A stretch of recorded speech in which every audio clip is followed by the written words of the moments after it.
السلام علیکم۔ جب دعا مانگ لی ہے تو یہ بے چینی کیوں؟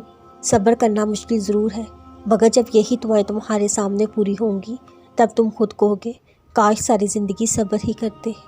صبر تب ہی آتا ہے جب ہم اس کی رضا میں راضی ہونا شروع کر دیتے ہیں۔ تہجد ایک امید ہے جب سب کچھ نا امید نظر آتا ہے۔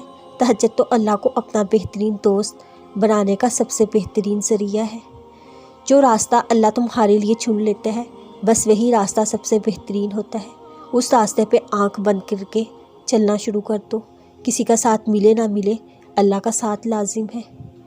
وہی ہے جو تمہارے دل میں چھپی ہر بات جانتا ہے، وہی ہے جو تمہاری نیت سے واقف ہے، وہی ہے جو ہر چیز سے باخبر ہے، وہی ہے جو پوشیدہ رازوں کو جانتا ہے کیونکہ وہ الخبیر ہے۔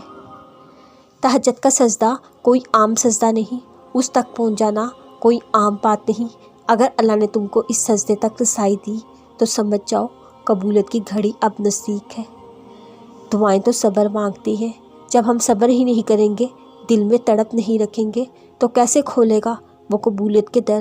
بے شک اللہ صابروں کے ساتھ ہے۔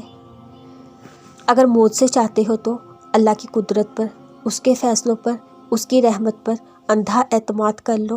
جب دل میں مایوسی نہیں ہوگی، وسوسے نہیں ہوں گے، تب اللہ موتوں کی برسات کر دیتا ہے۔ انشاءاللہ ہوگا وہی جس کے لیے تم اللہ کے در پہ بار بار چاہتے ہو، مگر مقررہ وقت پر اللہ اس کو تم تک لائے گا۔ وہ صرف تمہیں تمہاری اس پسندیدہ چیز سے آزما رہا ہے۔ صبر رکھو۔ سجدے تک ہم خود نہیں جاتے بلکہ اللہ ذریعے بناتا ہے۔ جب ہم اللہ کی رضا کے لیے سجدہ کرتے ہیں تب بدلتے ہیں مقدر۔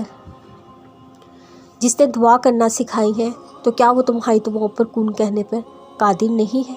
جس نے اپنے در بلایا ہے کیا وہ راستہ نہیں بنائے گا؟ تمہارا کام بس توکل کرنا، صبر کرنا ہے، باقی اللہ کے حوالے کر دو۔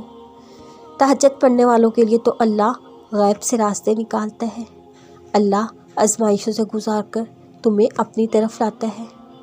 تہجد تو محبت کی آخری سیڑھی ہے، اس میں بہنے والے آنسو اللہ کبھی ضائع نہیں ہونے دیتا۔ راستے سے نہ ڈرو، بے شک منزل ابھی دور ہے، مگر جس نے آس لگائی ہے وہ رب بہت کریم ہے۔ صبر کرنا جتنا مشکل لگتا ہے اس کا اجر اللہ نے اتنا ہی زیادہ رکھا ہوا ہے۔ صبر کے سفر میں ایک مقام ایسا بھی آتا ہے، ہم جب کوئی دعا کرتے ہیں یا کچھ بھی سوچتے ہیں تو پل بھر میں ہی اللہ اس کو پورا کر دیتا ہے۔ پتہ ہے کیوں؟ کیونکہ اللہ جانتا ہے تم نے کتنا صبر کر رکھا ہے۔ ہم جب اللہ کو چن لیتے ہیں تو یہ مقام اللہ خود بخود ہمارے مقدر میں لکھ دیتا ہے۔